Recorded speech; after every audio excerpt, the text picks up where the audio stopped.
Hello दोस्तों, स्वागत है आपका जीके प्रैक्टिस 100 में। फ्रेंड्स, आज के इस वीडियो में हम सीटेट का जो फर्स्ट टाइम ऑनलाइन एग्ज़ाम हुआ था उसके जितने भी शिफ्ट में जितने भी क्वेश्चन पेपर हैं उन सभी का जो डिटेल सॉल्यूशन है वो देखने वाले हैं। तो फ्रेंड्स, अगर आपका भी सीटेट अभी तक क्लियर नहीं हो पाया है तो आपके लिए ये वीडियो काफ़ी हेल्पफुल होने वाला है, क्योंकि सीटेट में ज़्यादातर फ्रेंड्स देखा जाता है कि जो प्रीवियस ईयर क्वेश्चन हैं वो यहाँ पर बिल्कुल रिपीट होते हैं। तो यहाँ पर फ्रेंड्स, अगर आपने अभी तक कुछ भी नहीं पढ़ा है तो आप सिर्फ प्रीवियस ईयर क्वेश्चन के जो आंसर हैं वो मतलब प्रीवियस ईयर क्वेश्चन पेपर को ही सॉल्व कर लीजिएगा। आपका 80% तक आपका जो क्वालिफाई करने का चांस है वो बिल्कुल हो जाता है कि आप 80% अपना जो सीटेट है वो क्वालिफाई कर पाएंगे। ओके फ्रेंड्स, तो चैनल पर बने रहिए, क्योंकि फ्रेंड्स आज का ये वीडियो काफ़ी हेल्पफुल होने वाला है। आज का ये जो पेपर है फ्रेंड्स वो 16 दिसंबर 2021 को जो हुआ था वो पेपर है। तो यहाँ पर फ्रेंड्स चलिए देखते हैं। सबसे पहले चाइल्ड डेवलपमेंट एंड पेडागोजी के जो 30 क्वेश्चन हैं वो डिस्कस करने वाले हैं। तो पहला क्वेश्चन देखते हैं फ्रेंड्स। पहला क्वेश्चन है, निम्नलिखित में से कौन सा कथन व्यक्ति के विकास की प्रक्रिया के बारे में सही है? ऑप्शन नंबर 1 है, विकास की प्रक्रिया एक दशीय होती है। गलत है, यह केवल व्यक्ति की अनुवांशिकता से प्रभावित होता है। जहाँ फ्रेंड्स सीटेट में जहाँ भी आपको केवल शब्द दिख जाए, जहाँ भी, ठीक है, पेडागोजी के अंदर कर जहाँ भी आपको केवल शब्द दिख जाता है तो वो केवल शब्द देखकर ही आप उस आंसर को ख़त्म कर दीजिए, यानी वो जो आपका ऑप्शन है वो आपका आंसर नहीं होने वाला है। तो यहाँ पर आप ऑप्शन नंबर 2 को ऐसे ही कैंसिल कर देंगे। ठीक है, ऑप्शन नंबर 2 यहाँ पर आपका नहीं हो सकता है। ओके, ऑप्शन नंबर 2 आपका नहीं होगा। अगला है, विकास की प्रक्रिया में सांस्कृतिक विविधताएं होती हैं।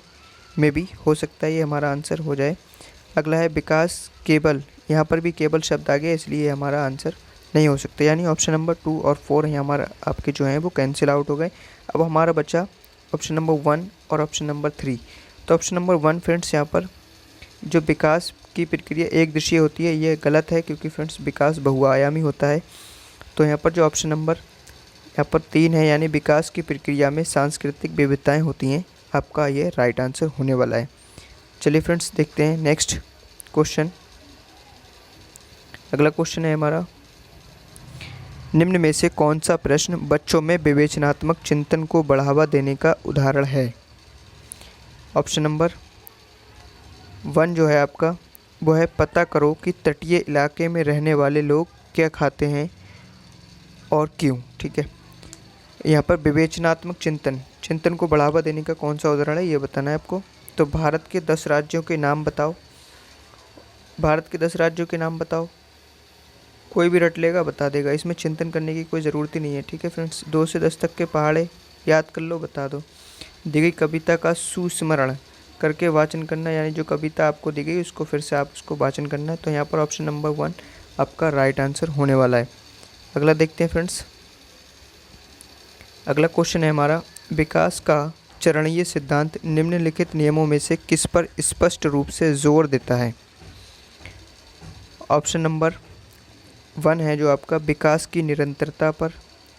ऑप्शन नंबर 2 है विकास की अनिरंतरता पर। ऑप्शन नंबर 3 है विकास को प्रभावित करने वाले सांस्कृतिक कारक पर। और विकास प्रक्रिया संबंधित वातावरणीय कारक पर। तो यहाँ पर आपको ऑप्शन नंबर, क्वेश्चन नंबर जो है आपका 3rd, उसके लिए जो राइट आंसर है वो बताना है फ्रेंड्स। यहाँ पर जो ऑप्शन नंबर 2 है आपका, यानी विकास की अनिरंतरता, ये आपका राइट आंसर होने वाला है। चलते हैं फ्रेंड्स अगले क्वेश्चन की तरफ। क्वेश्चन नंबर 4 है हमारा। पहले क्वेश्चन पढ़ लेंगे। निम्नलिखित में से कौन से कारकों द्वारा विद्यालयों में बच्चों का अधिगम से जुड़ाव प्रभावित होता है? यहाँ पर 4 स्टेटमेंट दिए गए हैं। पारिवारिक समाजीकरण, समकक्षी संबंधों, सांस्कृतिक मूल्य, बच्चों का आत्मसम्मान। तो यहाँ पर फ्रेंड्स जो चारों स्टेटमेंट दिए गए हैं वो बिल्कुल सही हैं। तो यहाँ पर जो ऑप्शन 4 वाला होगा, यानी ऑप्शन नंबर 3 यहाँ पर आपका राइट आंसर हो जाएगा, यानी 1, 2, 3 और 4। चलते हैं नेक्स्ट क्वेश्चन की तरफ। क्वेश्चन नंबर 5 जो है हमारा वो है, जीन पियाजे के अनुसार पूर्व संक्रियात्मक चरण में बच्चे निम्न में से क्या कर पाते हैं। तो यहाँ पर आपने जीन पियाजे की चारों अगर स्टेटमेंट पढ़ी हैं, जो चारों उनके जो मतलब चार भागों में उन्होंने पूरे जीवन को डिवाइड कर दिए गए हैं बच्चे के, तो उसमें से जो 4 चरण दिए गए उन चरणों में से अगर आपने ये चरण पढ़े होंगे तो आप इसका उत्तर बिल्कुल दे पाएंगे फ्रेंड्स। तो यहाँ पर जो ऑप्शन नंबर 2 है वो हो जाएगा आपका ऑप्शन नंबर 2 यानी प्रतीकात्मक खेल। चलते हैं फ्रेंड्स अगले क्वेश्चन की तरफ। अगला क्वेश्चन है, एक छोटी बालिका प्रतीकात्मक खेल कर पाती है। जैसे कि आप ऊपर पढ़ चुके हैं अभी क्वेश्चन नंबर 5 में, यहाँ पर क्वेश्चन नंबर 6 में भी वैसा ही यहाँ पर देखने के लिए मिल रहा है आपको। पर अभी वह दूसरे व्यक्ति का दृष्टिकोण नहीं समझ पाती है और वह अपनी पकड़ को बाहर की घटनाओं की वजह से आसानी से परेशान हो जाती है। जीन पियाजे द्वारा सुझाए चरणों में से कौन सा चरण इस बालिका के वर्तमान स्तर को अंकित करता है। तो यहाँ पर फ्रेंड्स ऑप्शन नंबर जो 2 है यानी पूर्व संक्रियात्मक अवस्था, ये आपका राइट आंसर होने वाला है, यानी ऑप्शन नंबर 2 आपका राइट आंसर होने वाला है। चलते हैं फ्रेंड्स अगले क्वेश्चन की तरफ। अगला क्वेश्चन है क्वेश्चन नंबर 7, निम्न में से कौन सा अभिलक्षण कोहलबर्ग के नैतिक विकास मॉडल में सम्मिलित है। तो आपके पास 4 ऑप्शन है। नैतिक विकास के चरणों का स्वरूप सार्वभौमिक होता है, नैतिक चिंतन के विकास में निरंतरता होती है, नैतिक विकास एक क्रमिक प्रक्रिया नहीं है, ये संपूर्ण रूप से वातावरणीय कारकों पर निर्भर है, नैतिक विकास मुख्यतः सांस्कृतिक मूल्यों पर निर्भर है। तो यहाँ पर फ्रेंड्स ऑप्शन नंबर जो 1 है, ठीक है, ऑप्शन नंबर 1 यानी नैतिक विकास के चरणों का स्वरूप सार्वभौमिक होता है, ये आपका राइट आंसर होने वाला है। चलते हैं फ्रेंड्स अगले क्वेश्चन की तरफ। क्वेश्चन नंबर 8,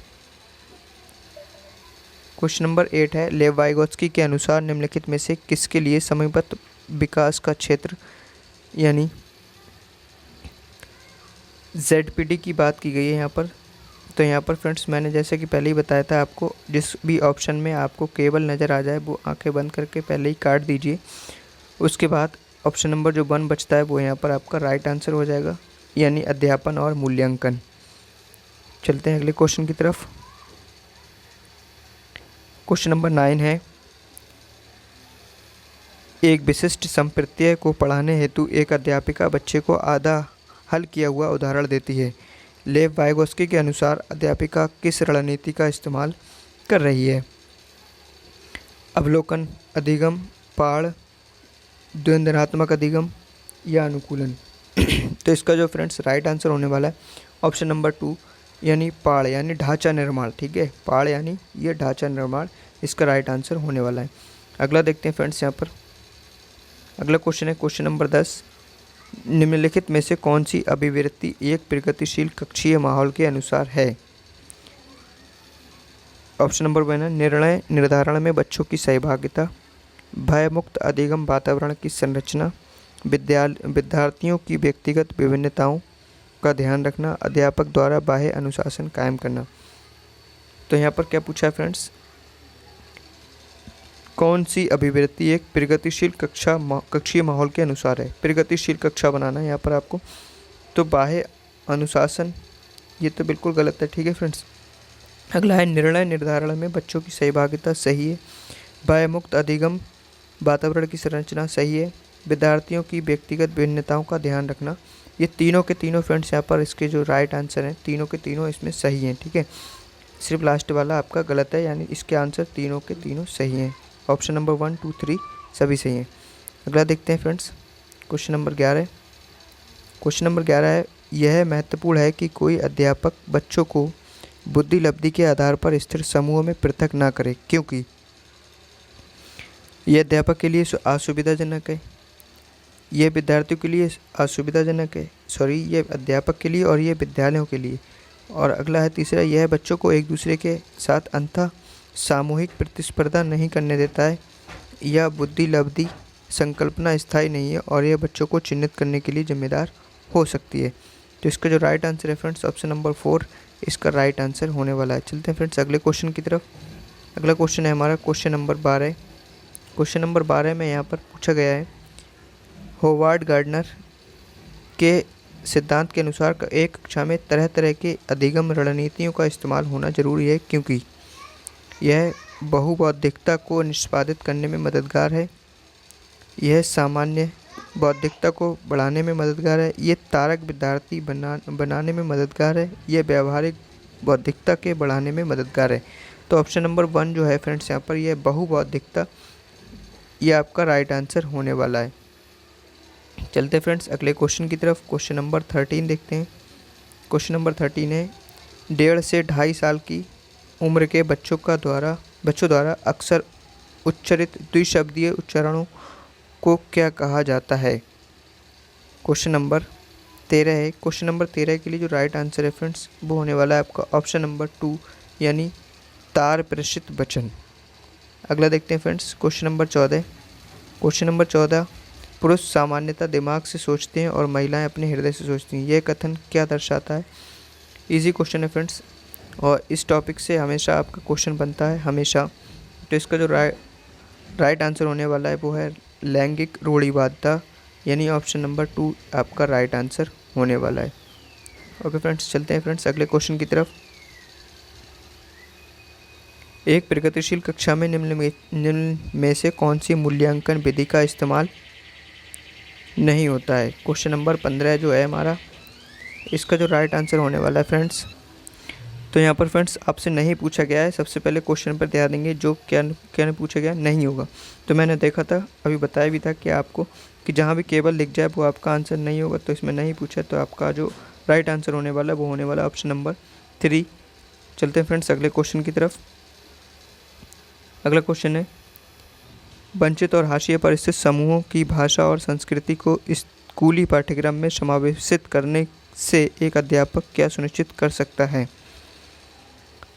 शिक्षा में समानता, शिक्षा में साम्यता, सुविधा वंचित समूह के प्रति सहानुभूति, विशेषता सुवंचित समूह के लिए व्यावसायिक शिक्षा। तो यहाँ पर फ्रेंड्स जो राइट आंसर होने वाला है क्वेश्चन नंबर 16 के लिए वो होने वाला है आपका ऑप्शन नंबर 2 यानी शिक्षा में साम्यता। चलते फ्रेंड्स अगले क्वेश्चन की तरफ। Question number 17।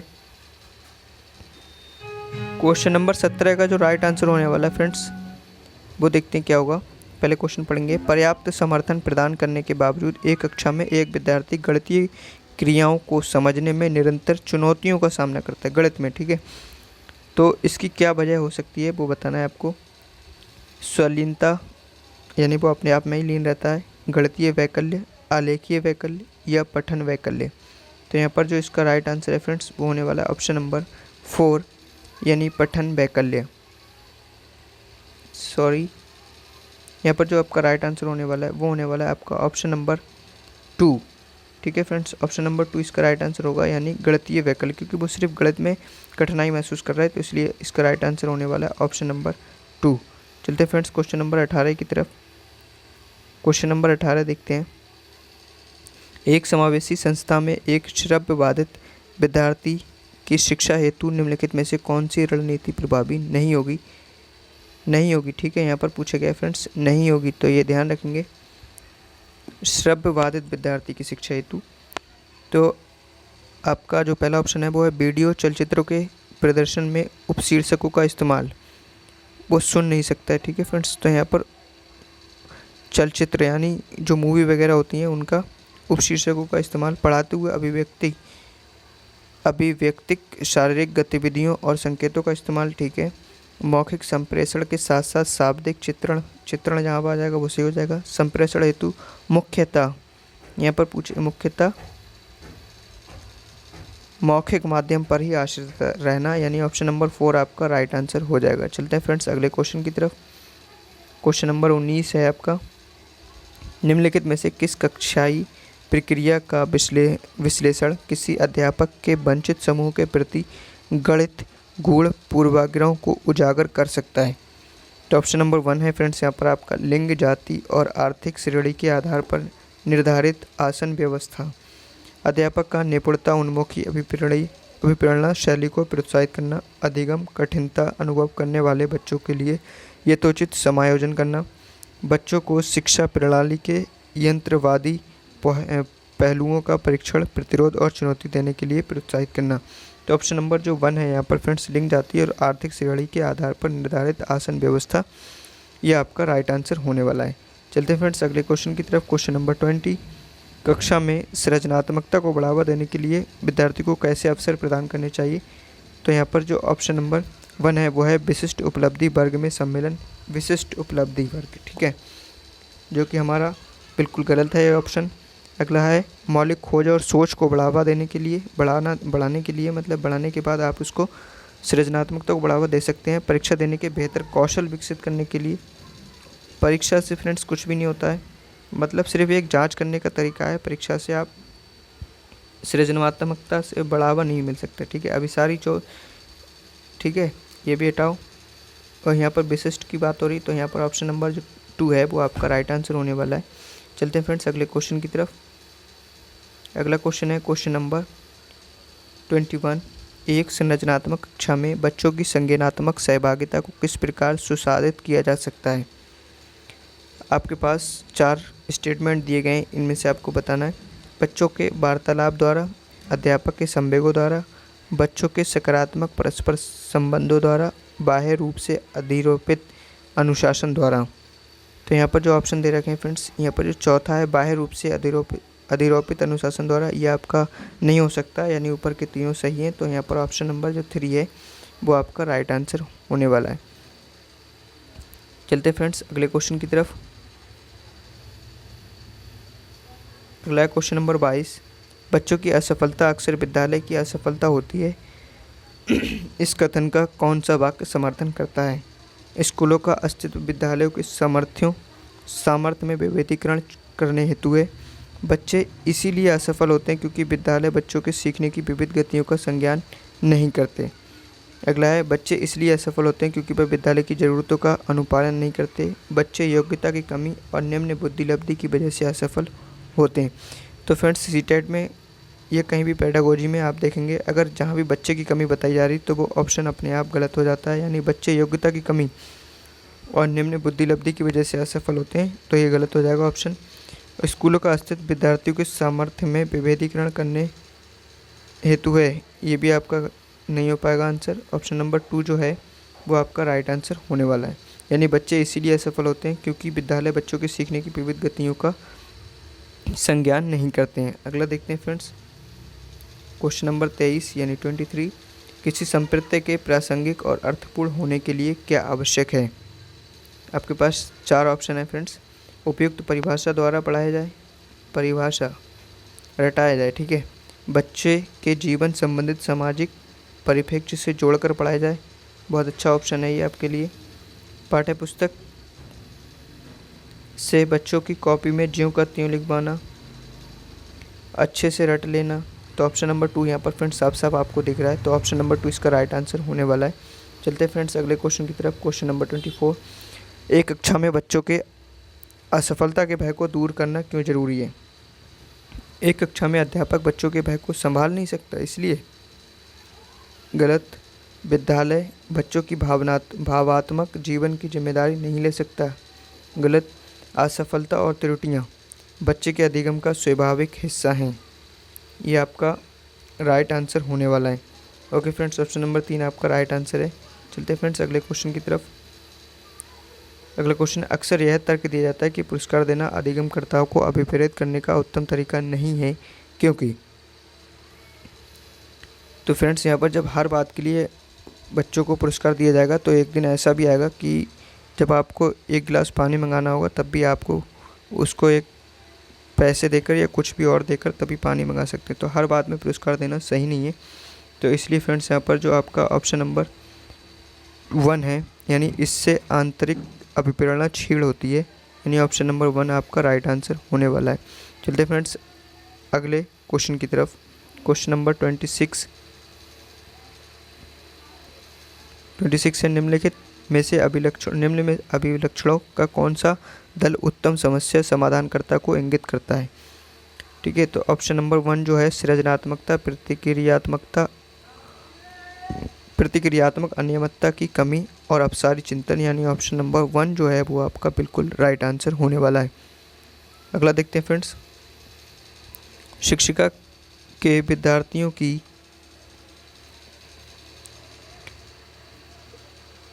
सफलता और असफलता के बारे में विचार अक्सर उनके सीखने व अभिप्रेरणा को प्रभावित करते हैं। इस संदर्भ में निम्नलिखित में से कौन सा कथन सही है? तो 27 के लिए जो राइट आंसर होने वाला है फ्रेंड्स, ऑप्शन नंबर 1 जो है, शिक्षक की अपेक्षाएं बच्चों के सीखने को बेहद प्रभावित करती हैं। तो ऑप्शन नंबर 1 आपका राइट आंसर होने वाला है। चलते हैं फ्रेंड्स अगले क्वेश्चन की तरफ। क्वेश्चन नंबर 28 है, शिक्षिका कक्षा में सकारात्मक रूप से सीखने का वातावरण किस प्रकार सुनिश्चित कर सकती है? तो आपके पास 4 ऑप्शन है फ्रेंड्स। एक, तय एवं निर्धारित समय सारणी का अनुपालन करके, पुरस्कार व सजा का प्रयोग करके, ठीक है। और अगला है बच्चों के संवेगों को सीखने की प्रक्रिया का हिस्सा बनाकर। तो ऑप्शन नंबर 3 जो है वो यहाँ पर आपका राइट आंसर होने वाला है। अगला देखते हैं friends question number 29। Question number 29 है, क्या एक शिक्षक को कक्षा में एक सत्ताधारी व्यक्ति के रूप में देखा जाना चाहिए जिसे कोई चुनौती ना दे सके? तो इसके 4 ऑप्शन दे रखे हैं फ्रेंड्स। तो इसका जो राइट आंसर होने वाला है वो होने वाला है ऑप्शन नंबर 3, यानी नहीं, विद्यार्थी ऐसे शिक्षकों से प्रश्न पूछने में हिचकते हैं जिससे उनकी सांप्रदायिक स्पष्टता में कमी रह जाती है। तो ऑप्शन नंबर 3 यहाँ पर आपका राइट आंसर होने वाला है। चलते फ्रेंड्स अगले क्वेश्चन की तरफ। अगला क्वेश्चन है, कक्षा में परिचर्चा के दौरान क्या एक शिक्षिका को विद्यार्थियों के गलत उत्तर सही करने चाहिए? तो यहाँ पर आपके पास 4 ऑप्शन है फ्रेंड्स। राइट आंसर देखिए, हाँ, बच्चों की त्रुटियों को तुरंत संशोधित करना चाहिए। अगला है, नहीं, बच्चों को अभिव्यक्ति करने के लिए प्रोत्साहित करना चाहिए बिना गलत उत्तर के भय के। तो ऑप्शन नंबर 2 यहाँ पर जो है वो आपका राइट आंसर होने वाला है। तो फ्रेंड्स यहाँ पर हमने CTP के पूरे 30 क्वेश्चन सॉल्व कर लिए हैं। आशा करता हूँ आपको समझ में आया होगा। तो फ्रेंड्स अब देखने वाले हैं हम मैथ्स के 30 क्वेश्चन फुल डिटेल के साथ। तो वीडियो पर बिना स्किप किए वीडियो को अंत तक ज़रूर देखें फ्रेंड्स। चलिए चलते हैं मैथ्स के 30 क्वेश्चन की तरफ। तो फ्रेंड्स हमारा जो मैथ्स का पहला क्वेश्चन है, यानी क्वेश्चन नंबर 31 है, इसमें आपसे पूछा गया है कि सिराज अपनी रसोई में सेबों को इस प्रकार से व्यवस्थित करता है कि उसने पहली पंक्ति में 11 जोड़े सेब, दूसरी पंक्ति में 22 जोड़े सेब और तीसरी पंक्ति में 33 जोड़े सेब रखे हैं। तो सिराज के पास रसोई में कुल कितने सेब हैं? तो यहाँ पर साफ साफ लिखा है 11 जोड़े। 11 जोड़े का मतलब है 22, ठीक है। अगला है 22 जोड़े यानी 44, जोड़े का मतलब होता है 2, ठीक है फ्रेंड्स। और 33 जोड़े का मतलब क्या है? 66। तो यहाँ पर सिंपली आप इसको ऐड कर देंगे, 6 4 10 2 12, ऐसे लगा 1 6 4 10 2 12 और 1 13। तो यहाँ पर जो ऑप्शन नंबर 2 है आपका वो इसका राइट आंसर हो जाएगा। चलते हैं फ्रेंड्स अगले क्वेश्चन की तरफ। अगला क्वेश्चन है हमारा क्वेश्चन नंबर 32। क्वेश्चन नंबर 32 है, निम्नलिखित कथनों पर विचार कीजिए। और आगे नीचे लिखा है उपरोक्त में से कौन से कथन सही हैं, ये आपको बताना है। तो 4 स्टेटमेंट है, सभी अभाज्य संख्याएं विषम संख्याएं होती हैं। जितनी भी अभाज्य संख्याएं वो विषम होती हैं, ये बताना है आपको, हाँ या नहीं। ये तो फ्रेंड्स तो एक ऐसी समअभाज्य संख्या, इकलौती समअभाज्य संख्या, तो इसलिए इसका जो पहला वाला स्टेटमेंट है वो हमारा गलत हो जाएगा। तो इस टाइप के क्वेश्चन में फ्रेंड्स अगर आप ऑप्शन से इसे सॉल्व करेंगे तो आई थिंक ज़्यादा ईजी रहेगा आपके लिए। तो यहाँ पर देखेंगे पहला वाला ऑप्शन हमारा बिल्कुल कट चुका है। तो पहला वाला ऑप्शन देखेंगे, जहाँ भी पहला ऑप्शन है वो हमारा ऑप्शन कट जाएगा, यानी ऑप्शन जो 1 है वो हमारा आंसर नहीं होगा। आगे देखते हैं ऑप्शन जो इस सेकंड स्टेटमेंट दे रखा है, 1 अंक वाली केवल 5 अभाज्य संख्याएँ। तो 1 अंक वाली 5 अभाज्य संख्याएँ, तो अभाज्य संख्याएँ कहाँ से स्टार्ट होती हैं? 2 से, 2 3 5 और 7। ये 1 अंक वाली सिर्फ इतनी ही अभाज्य संख्याएँ हैं। अभाज्य संख्या क्या होती है फ्रेंड्स? जिनके सिर्फ 2 फैक्टर होते हैं, ओनली 2 फैक्टर्स, ठीक है। एक तो 1 होता है और एक वो खुद होती हैं। तो इसलिए ऐसी संख्याएं जिनके सिर्फ 2 फैक्टर होते हैं वो हमारी अभाज्य संख्याएं कहलाती हैं। तो ये सिर्फ 4 संख्याएं 1 अंक वाली, तो ये जो सेकंड स्टेटमेंट है वो भी हमारा कट गया। तो अब देखेंगे जहाँ पहला और दूसरा जिस ऑप्शन में होगा स्टेटमेंट वो ऑप्शन हमारा आंसर नहीं होगा। तो आपके पास 4 ऑप्शन दे रखे हैं, पहले स्टेटमेंट पहला है, इसमें दूसरा है, इसमें भी दूसरा। तो ऑप्शन नंबर 3 जो है वो आपका राइट आंसर हो जाएगा। चलते हैं फ्रेंड्स अगले क्वेश्चन की तरफ। अगला क्वेश्चन है, स्कूल की NSS इकाई ने प्रत्येक ज़रूरतमंद बच्चों को 3/4 किलोग्राम चीनी देने का फैसला किया। एक प्रायोजक ने उन्हें इस काम के लिए इतने किलोग्राम यानी 281/2 किलोग्राम चीनी दी, ये मिली कितने बच्चों को यह चीनी बांटी जा सकती है। तो टोटल चीनी फ्रेंड्स यहाँ पर कितनी है, टोटल चीनी है यहाँ पर 281/2, ठीक है, 281/2। और कितनी कितनी बांटना है, इसको बांट दो फ्रेंड्स 3/4, ठीक है, 3/4 बांट देना है। तो फिर यहाँ पर इसको सॉल्व कर लेना आपको। तो यहाँ पर आ जाएगा 281/2। जब ऐसे फ्रैक्शन होता है तो फ्रेंड्स यहाँ पर इसको मल्टीप्लाई में बदल लेते हैं, जो नीचे होता है वो ऊपर और नीचे वाला ऊपर और ऊपर वाला नीचे। तो इसको सॉल्व कर लेंगे तो ये सिंपली आ जाएगा 2 दूनी 4 और इसको काटेंगे तो 3 नेम 27, ठीक है, और बच्चा 1।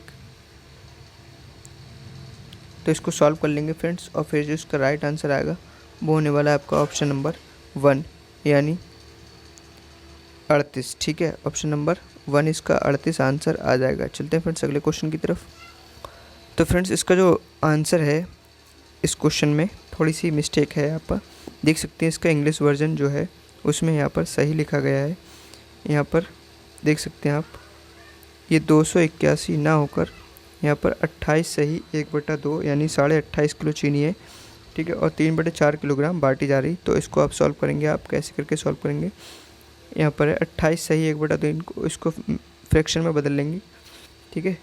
तो 28 दूनी 56 और 1 57, 57/2 और 3/4 को 4/3 गुणा में लिख लेंगे। तो 2 दूनी 4 और 3 एकम 3, 3 नेम 27 यानी 19 दूनी 38। तो इसका राइट आंसर हो जाएगा फ्रेंड्स ऑप्शन नंबर 1। अगला देखते हैं फ्रेंड्स, इसका ऑप्शन नंबर 1 राइट आंसर है, ध्यान रखेंगे। अगला है हमारा क्वेश्चन नंबर है 34। इसमें बताया गया कि पूर्णांकों के संबंध में इनमें से कौन सा अथवा कौन से कथन सत्य हैं या नहीं है। तो पूर्णांक के संबंध में बताना है, ठीक है। अथवा कथन आ है जो दो संख्याओं का गुणनफल सदैव संख्याओं के बराबर या उससे अधिक होता है, ठीक है। दो संख्याओं का गुणनफल सदैव संख्याओं के बराबर या उससे अधिक होता है। दो संख्याओं का गुणनफल सदैव, जैसे यहाँ पर दो संख्याएं ले लेते हैं हम, कोई सी 2 और 2, तो इसका जो गुणनफल आया वो 4, तो संख्याओं से बड़ा है या फिर उसके बराबर भी हो सकता है, ठीक है। जैसे यहाँ पर 1 लिख दें तब ये 2 एकम 2 आ जाएगा, ठीक है फ्रेंड्स। तो इस सही है, लेकिन अगर हम लिख दें 2 गुणा 0 यानी कितना आया 0, तो ये इन दोनों का गुणनफल कितना है, इससे कम है, ठीक है। तो ऑप्शन नंबर जो स्टेटमेंट ए है या जो कथन आ है वो हमारा गलत हो जाएगा, ठीक है। अब देखते हैं दूसरा क्या है, दो संख्याओं का जोड़ सदैव संख्याओं के बराबर या उससे अधिक होता है। जोड़ में भी फ्रेंड्स वही है, जिसे अगर हम 2 + 0 कर दें तब तो यहाँ पर ये 2 बराबर आ गया, 2 + 1 कर दें तो ये ज़्यादा आ गया, ठीक है, सॉरी ज़्यादा आ गया। लेकिन अगर हम यहाँ पर जोड़ तो जोड़ है फ्रेंड्स, यहाँ पर -2 + 2 इन दोनों को जोड़ दें तब यहाँ पर क्या आएगा 0, यानी हमारा स्टेटमेंट जो दूसरा वाला है वो भी यहाँ पर गलत है। तो ऑप्शन नंबर 2 यहाँ पर आपका राइट आंसर होने वाला है। चलते फ्रेंड्स अगले क्वेश्चन की तरफ। अगला क्वेश्चन है क्वेश्चन नंबर 35। क्वेश्चन नंबर 35 है, रिंकी के पास जलेबी की 3 थाली हैं, ABC या आ बा सा, ठीक है। थाली आ में केवल 1 जलेबी है और थाली बा में 5 जलेबी और थाली सा में 3 जलेबी हैं। वह 3 थालियों में बराबर बराबर जलेबी रखना चाहती है, तो कौन सा कथन सही है, ठीक है। तो यहाँ पर देख सकते हैं फ्रेंड्स, ये आपके डेली बेसिस पे क्वेश्चन है फ्रेंड्स, बहुत इजी क्वेश्चन है। इसका राइट आंसर 1 हो जाएगा, यानी थाली वहाँ में से 2 जलेबी उठाकर थाली आ में रख दे तो बराबर बराबर हो जाएंगे। चलते हैं फ्रेंड्स अगले क्वेश्चन की तरफ।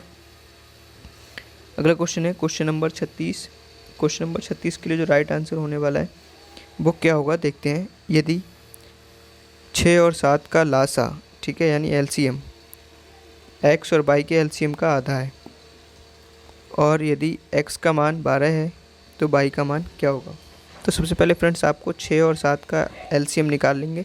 6 और 7 का जो LCM आ जाएगा वो आ जाएगा आपका 42, ठीक है, 42 आ जाएगा। इसका जो LCM है वो x और y के जो LCM है, x की जगह 12 है और y निकालना है, ठीक है, इसके LCM का आधा है, ठीक है। तो आधा है तो इसकी सिंपली इस 2 की मल्टीप्लाई इससे कर देंगे, तो फिर हमारा जो 12 और 22 का जो LCM निकल के आएगा वो कितना आ जाएगा 42 दूनी 84। तो x और 12 और 22 का जो LCM आ गया वो कितना आ गया 84। तो आप ऑप्शन देखेंगे फ्रेंड्स, तो यहाँ पर जो ऑप्शन नंबर 4 है वो आपका राइट आंसर होने वाला है। ठीक है, ऑप्शन नंबर 4 यानी 7 जो है वो बाई का मान हो जाएगा, क्योंकि फ्रेंड्स यहाँ पर देख सकते हैं आप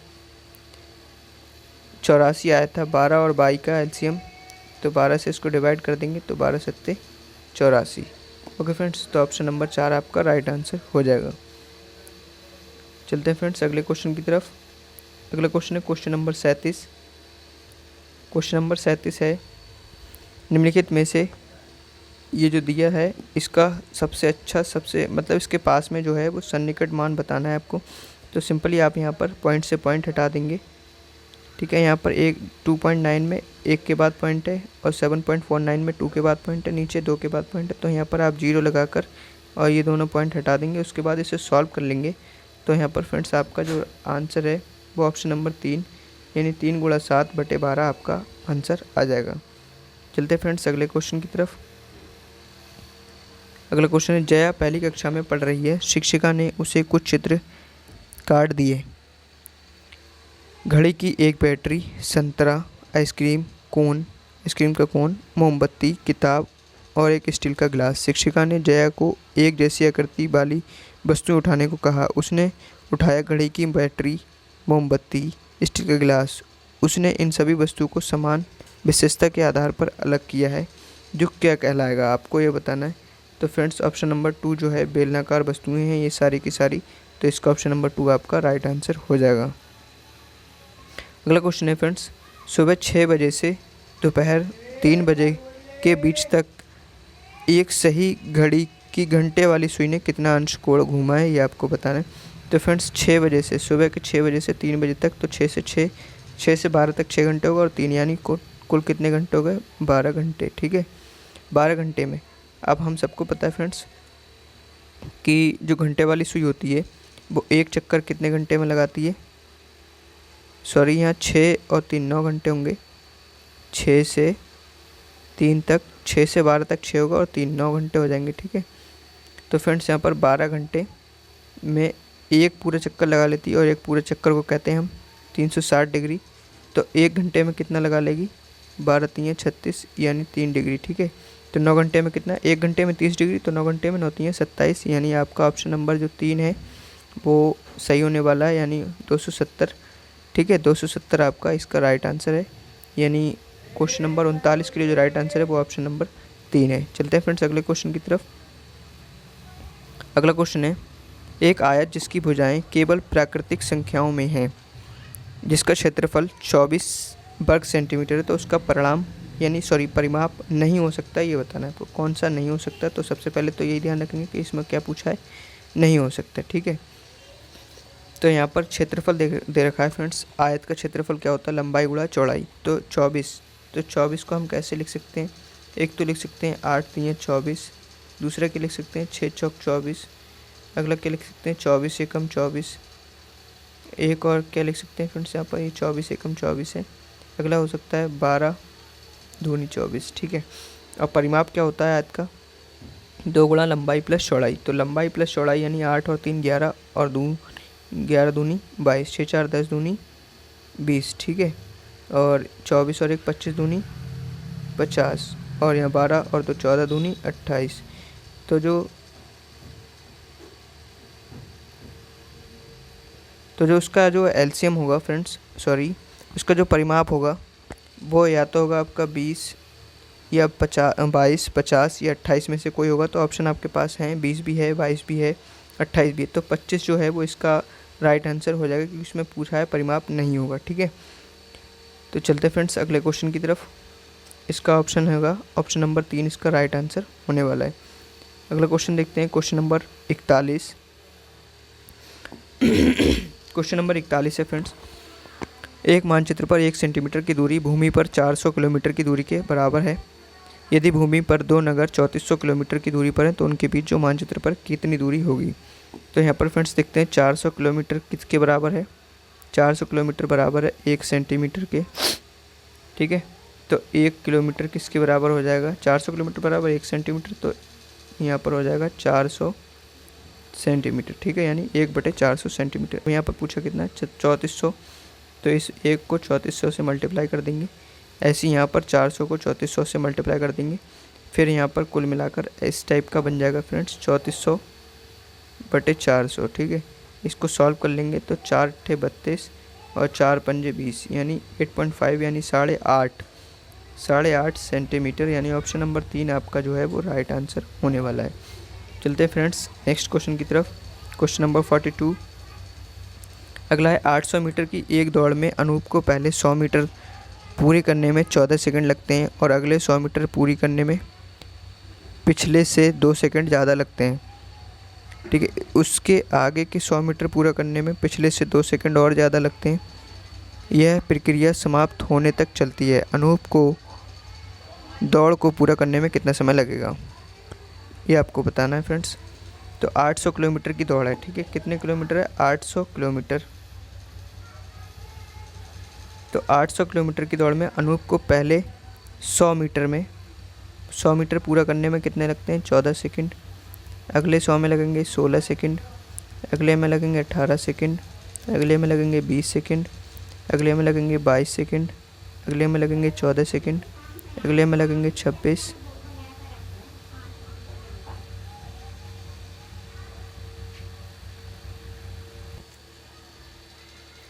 तो इसका फ्रेंड्स आप देख सकते हैं यहाँ पर, तो इसको आप जोड़ लेंगे सबको बस सिंपली, और इसका जो राइट आंसर आ जाएगा फिर ऑप्शन नंबर 2 यानी 2 मिनट 48 सेकंड इसका राइट आंसर हो जाएगा। चलते हैं फ्रेंड्स अगले क्वेश्चन की तरफ। अगला क्वेश्चन है क्वेश्चन नंबर 43 प्रत्येक संख्या के अंकों को पहचान कर अगली संख्या बताइए। तो यहाँ पर पहली संख्या क्या है, 910 है, अगली है 821 और फिर अगली है 732, फिर अगली है 643। तो यहाँ पर अगली संख्या क्या होगी ये आपको बताना है। तो सिंपली आप यहाँ पर देख सकते हैं फ्रेंड्स, तो सिंपली फ्रेंड्स यहाँ पर आपको कुछ नहीं करना है, इस पहले वाले में से दूसरे का घटा देंगे तो यहाँ पर आ जाएगा 89, फिर इसमें से घटाएंगे तो 89, फिर इसमें से घटाएंगे तब भी 89।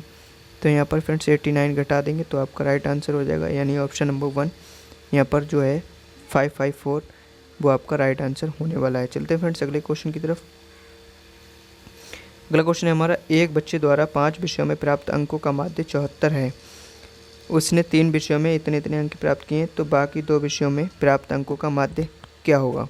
तो फ्रेंड्स 5 विषयों का माध्य जो है वो 74 है, तो 74 को 5 से मल्टीप्लाई कर देंगे आप, तो सिंपली आपका जो पाँचों का योग है वो निकल के आ जाएगा, यानी 5 चौक 20 और 5 सत्ते 35 और 2 37।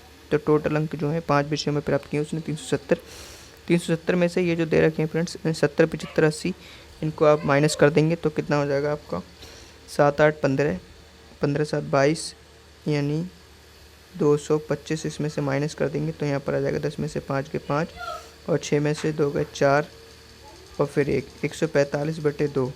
ठीक है, तो यहाँ पर आपका आ जाएगा 2 सत्ते 14 और 2 दूनी 4 यानी 72.5 आपका जो राइट आंसर हो जाएगा। ऑप्शन नंबर 2 यहाँ पर आपका राइट आंसर है। चलते हैं फ्रेंड्स अगले क्वेश्चन की तरफ। अगला क्वेश्चन है क्वेश्चन नंबर 45 है। इसमें आपको एक समय सारणी दे रखी है, इसमें आपको बताना है कि कौन सा सही है। तो यहाँ पर फ्रेंड्स जो राइट आंसर है वो होने वाला है आपका ऑप्शन नंबर 4 यानी अमीना सबसे कम समय चली। यहाँ पर सिंपली आपको जो समय दे रखा है उसमें से आपको माइनस करके समय निकाल लेना है, बस आपका राइट आंसर आ जाएगा। चलते फ्रेंड्स अगले क्वेश्चन की तरफ। एक बच्चा वर्ग और आयत में अंतर नहीं कर पा रहा है, वह दोनों को एक ही श्रेणी में निर्धारित करता है। वैन हीली के ज्यामितीय तर्क के सिद्धांत के अनुसार छात्र किस श्रेणी में है। तो यहाँ पर फ्रेंड्स अगर आपने वैन हीले के जो स्तर हैं अगर वो आपने पढ़े होंगे तो इसका राइट आंसर बिल्कुल दे पाएंगे। तो उसका राइट आंसर हो जाएगा आपका दृश्यीकरण, यानी उसको दोनों एक ही दिख रहे हैं, चाहे वो वर्ग हो चाहे वो आयत हो, एक ही दिख रहे हैं उसे। ठीक है, तो ऑप्शन नंबर 4 इसका राइट आंसर हो जाएगा। चलते फ्रेंड्स अगले क्वेश्चन की तरफ। हमारा अगला क्वेश्चन है, निम्नलिखित में से कौन सा क्रम प्राकृतिक संख्याओं की योग सिखाने की शुरुआत के लिए उपयुक्त होगा। तो आपके पास 4 ऑप्शन है। प्रासंगिक स्थिति के द्वारा एक अनुभव प्रदान करना, स्थितियों को चिन्हों से प्रदर्शित करना, स्थितियों को मौखिक रूप से समझना और चित्रों के माध्यम से स्थितियों को निरूपित करना। तो ऑप्शन नंबर 2 है फ्रेंड्स यहाँ पर, यानी सबसे पहले आप देखेंगे ऑप्शन नंबर ए यानी प्रासंगिक स्थिति के द्वारा अनुभव। ठीक है, फिर है आपका ऑप्शन नंबर सी आएगा स्थिति को मौखिक रूप से समझना, फिर ऑप्शन नंबर डी आ जाएगा फिर चित्र के माध्यम से, फिर चिन्हों के माध्यम से, यानी A C DB यानी इसका जो सही क्रम है वो होने वाला है। चलते फ्रेंड्स अगले क्वेश्चन की तरफ। क्वेश्चन नंबर 49 जो है, राष्ट्रीय पाठ्यचर्या की रूपरेखा 2005 के अनुसार कौन सा आधार उत्कृष्ट गणितीय शिक्षा के दृष्टिकोण को प्रदर्शित करता है? तो यहाँ पर जिसका राइट आंसर हो जाएगा फ्रेंड्स ऑप्शन नंबर 3 है, यानी सभी विद्यार्थी गणित सीख सकें और सभी विद्यार्थियों को गणित सीखने की ज़रूरत है।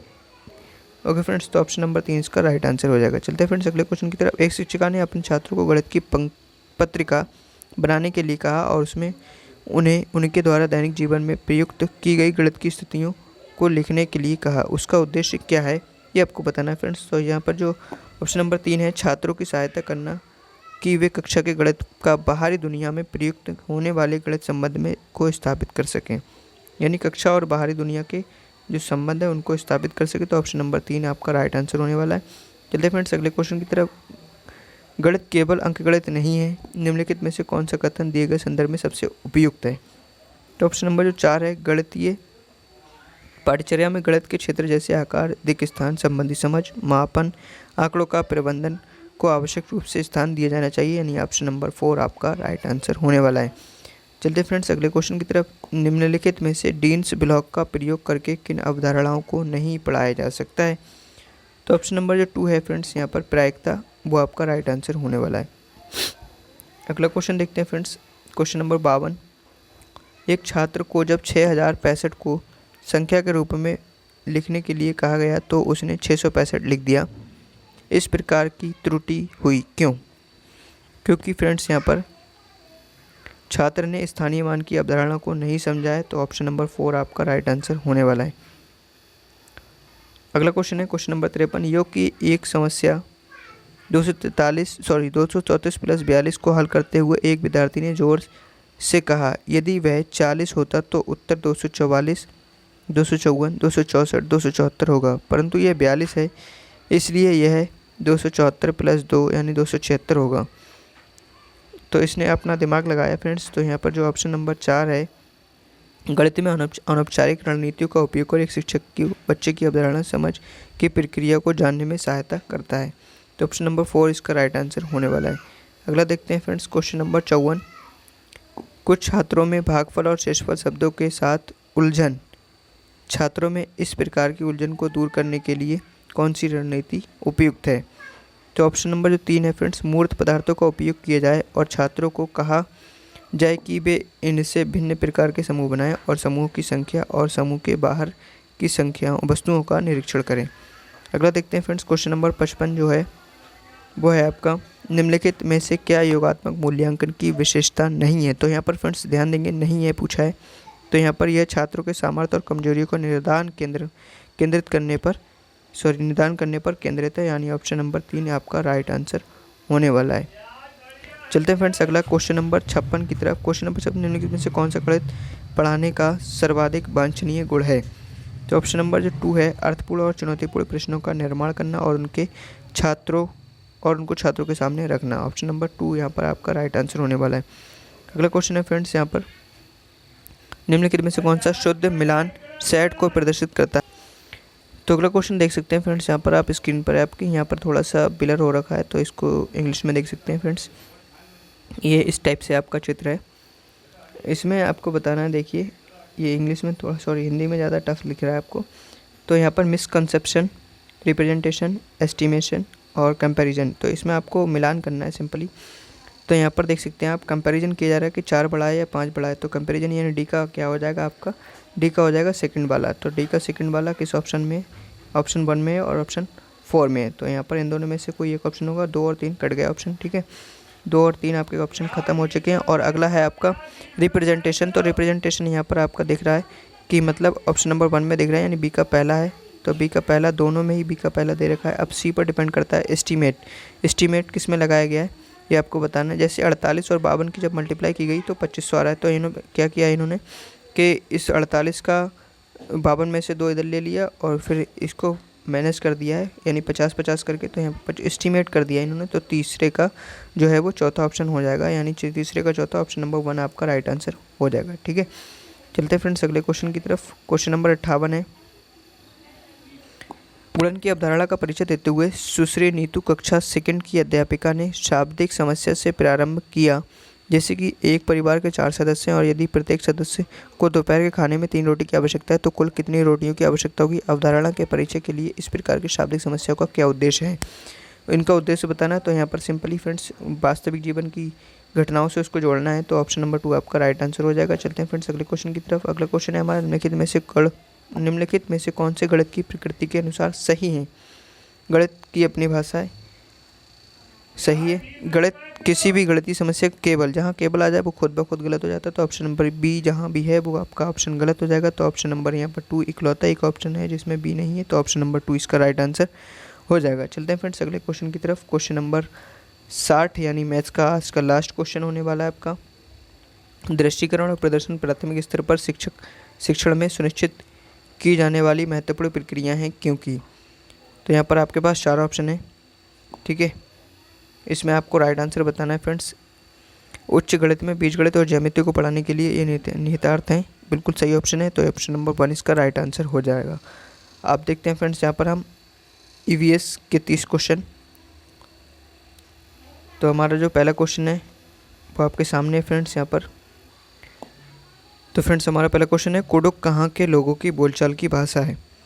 आपके पास 4 ऑप्शन है, असम, अरुणाचल प्रदेश, मिजोरम, झारखंड। तो आपका जो ऑप्शन नंबर 4 है झारखंड वो आपका राइट आंसर हो जाएगा। चलते हैं फ्रेंड्स अगले क्वेश्चन की तरफ।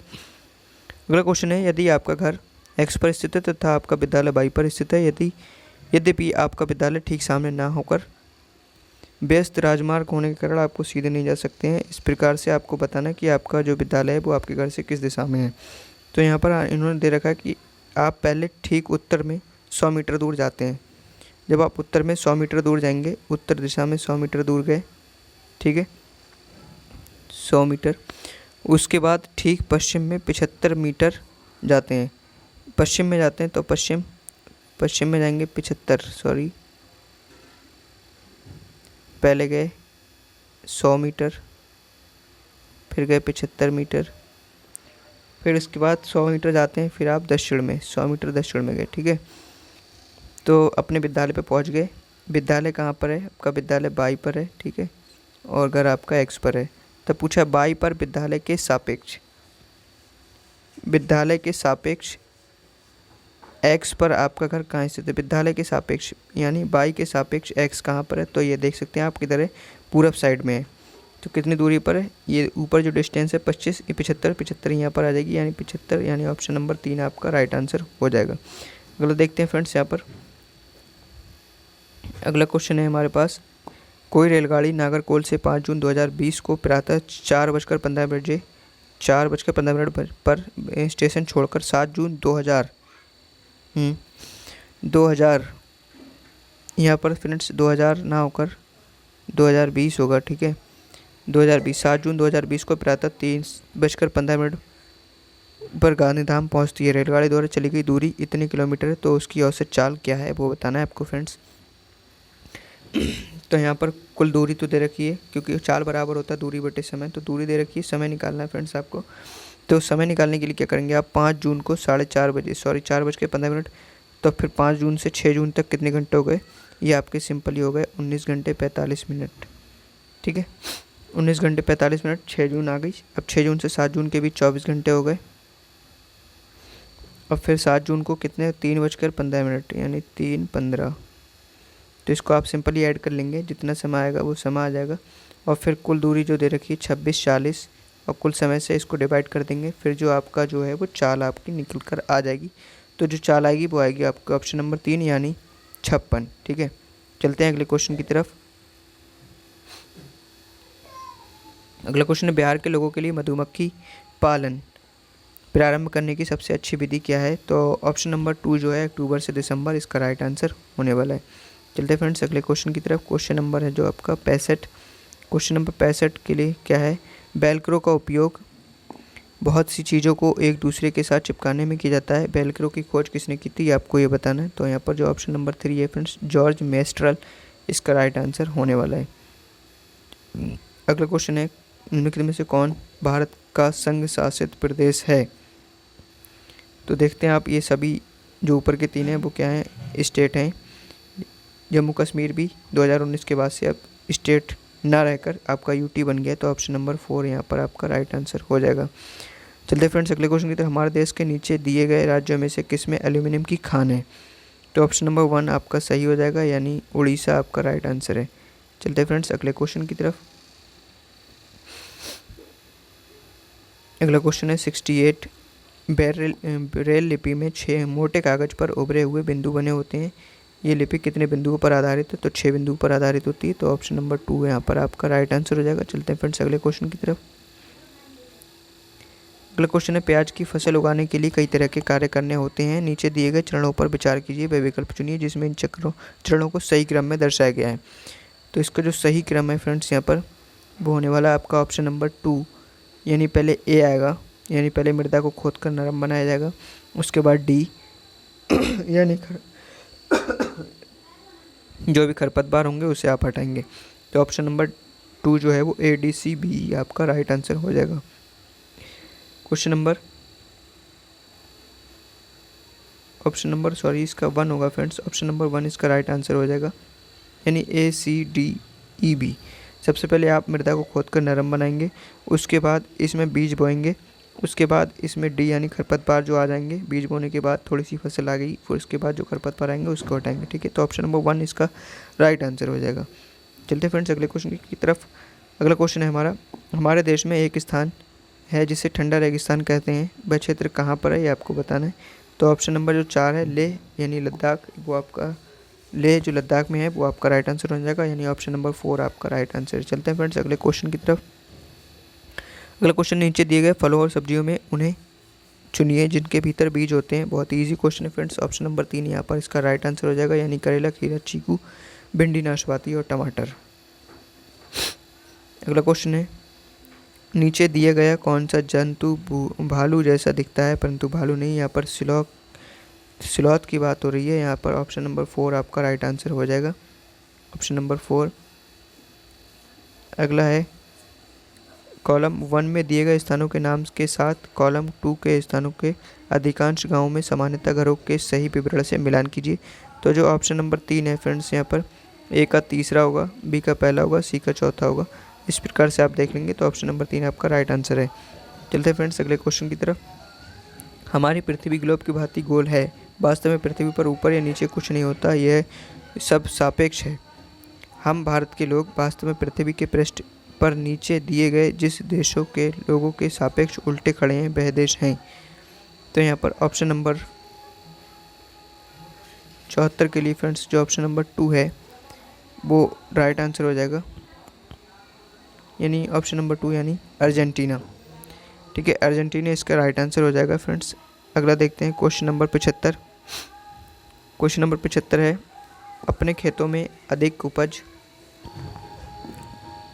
अपने खेतों से अधिक उपज प्राप्त करने के लिए कोई किसान उर्वरकों और कीटनाशकों का अधिक उपयोग करता है, बार बार कर रहा है। ठीक है, तो उसमें क्या होगा इसमें बताना है आपको। तो यहाँ पर फ्रेंड्स बार बार कीटनाशकों का उपयोग करने से आपकी जो उर्वरता शक्ति है मिट्टी की वो आपकी खत्म हो जाएगी, यानी ऑप्शन नंबर 4 आपका राइट आंसर हो जाएगा। चलते हैं फ्रेंड्स अगले क्वेश्चन की तरफ। निम्नलिखित में से कौन सा समूह EVS पाठ्यक्रम में सुझाव गए 6 थीमों में से 4 को सही ढंग से प्रस्तुत करता है? तो यहाँ पर फ्रेंड्स थीम से बहुत क्वेश्चन बनते हैं, हर बार में एक ना एक क्वेश्चन पूछा जाता है। तो यहाँ पर ऑप्शन नंबर 2 जो है परिवार, दोस्त, भोजन, पानी और यात्रा, यह आपका राइट आंसर हो जाएगा। चलते फ्रेंड्स अगले क्वेश्चन की तरफ। अगला क्वेश्चन है शिक्षार्थी की पोर्टफोलियो बनाने के लिए अच्छे तरीके क्या हैं? शिक्षार्थी के पोर्टफोलियो बनाने के लिए अच्छे तरीके यहाँ पर ऑप्शन नंबर जो डी है फ्रेंड्स, यानी 4 A, C और D। यहाँ पर बी वाला आपका गलत हो जाएगा, तो आपका ऑप्शन नंबर 4 जो है वो सही हो जाएगा। चलते हैं फ्रेंड्स अगले क्वेश्चन की तरफ। अगला क्वेश्चन है हमारा NCF 2005 के अनुसार कौन सा ABS के पाठ्यक्रम के बारे में सही है? तो जो ऑप्शन नंबर 4 है फ्रेंड्स, ABS का पाठ्यक्रम विज्ञान, सामाजिक विज्ञान और पर्यावरण शिक्षा का एकीकरण है, तो ऑप्शन नंबर 4 आपका राइट आंसर है। चलते हैं फ्रेंड्स क्वेश्चन नंबर 79 की तरफ। एक ABS शिक्षक अपने विद्यार्थियों को पड़ोस में इस्तेमाल होने वाले ईंधन पर सर्वेक्षण करने को कहता है। इस सर्वेक्षण के संचालन के दौरान निम्नलिखित में से कौन सी प्रक्रिया कौशल विकसित की जा सकती है? तो ऑप्शन नंबर जो 3 है यहाँ पर रिकॉर्डिंग, बस सुनने की कौशल, यहाँ पर ये आपका राइट आंसर हो जाएगा। चलते हैं फ्रेंड्स अगले क्वेश्चन की तरफ। अगला क्वेश्चन है सीखने के लिए निरंतर आकलन के लिए आवश्यक तत्व क्या है? तो यहाँ पर फ्रेंड्स जो ऑप्शन नंबर 3 है आपका बी और सी, यानी इसे सीखने की स्थितियों में निहित किया जा सकता है, किया जाना चाहिए, और यह सह शिक्षार्थियों को अपने काम की निगरानी और सुधार के लिए कोई गुंजाइश प्रदान नहीं करता, यानी ऑप्शन नंबर आपका जो 3 है बी और सी वाला। ठीक है फ्रेंड्स, इसे सीखने की स्थिति में निहित किया जाना चाहिए और यह शिक्षकों को उनकी शिक्षण अधिगम विधि को समायोजित करने की गुंजाइश प्रदान करता है। ये आपका राइट आंसर हो जाएगा। चलते हैं फ्रेंड्स नेक्स्ट क्वेश्चन की तरफ। अगला क्वेश्चन है हमारा, कुणाल ने कपड़ों की बंदेज की रंगाई पर कार्यशाला करने के लिए अपने विद्यालय में एक स्थानीय कारीगर को आमंत्रित किया। स्थानीय कारीगर को आमंत्रित करने के लिए उद्देश्य क्या होना चाहिए उसका? तो ऑप्शन नंबर 3 जो है शिक्षार्थियों को स्थानीय भाषा सीखने में मदद करना, इसलिए उसने स्थानीय अपना जो कारीगर है उसे बुलाया था।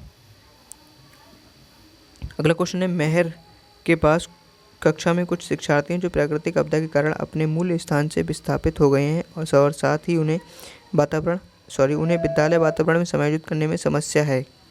एक ईवीएस शिक्षक के रूप में आप क्या करना चाहेंगे, ये आपको बताना है। तो ऑप्शन नंबर जो 4 है फ्रेंड्स, उन्हें अन्य शिक्षार्थियों के साथ बातचीत करने में मदद करेंगे और उनकी कहानी को भी साझा करेंगे। अगला क्वेश्चन है हमारा 83, समुदाय संसाधन के रूप में उपयोग करने का औचित्य क्या है? तो ऑप्शन नंबर 3 है जो फ्रेंड्स, समुदाय को अपने बच्चों को सीखने में हिस्सेदारी और इनमें उन्हें शामिल होने की ज़रूरत है। तो ऑप्शन नंबर 3 यहाँ पर आपका राइट आंसर होने वाला है। चारों ऑप्शन आपके साथ में फ्रेंड्स, आराम से पढ़िए और उसका आंसर देखिए। आरोही ने अपने शिक्षार्थियों को अपनी कक्षा का मानचित्र खींचने को कहा। यह क्रियाकलाप विकास करने में सहायक होगा।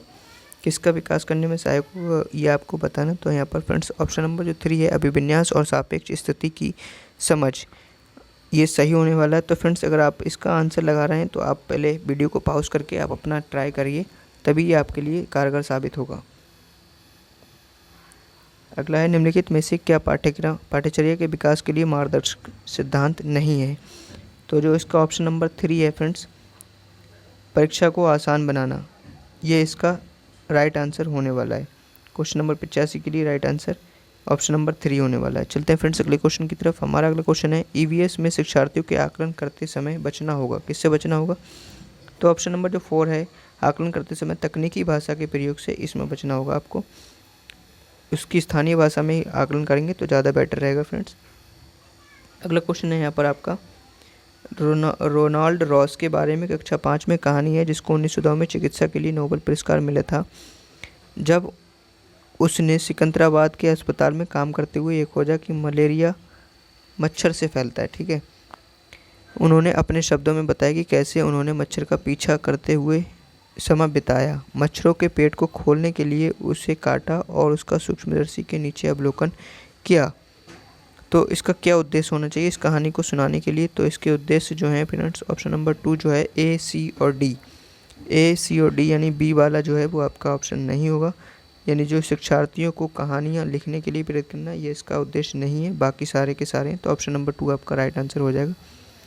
अगला देखते हैं फ्रेंड्स, यहाँ पर भूषण अपनी कक्षा 2 की भाषा की कक्षा में थीम यात्रा को एकीकृत करना चाहती है। आप किस संसाधन का सुझाव देंगे जो कक्षा में संपादन के लिए सबसे उपयुक्त होता है? तो ऑप्शन नंबर जो 4 है फ्रेंड्स, बच्चों के यातायात पर अपने अनुभव, ये इसका राइट आंसर होने वाला है।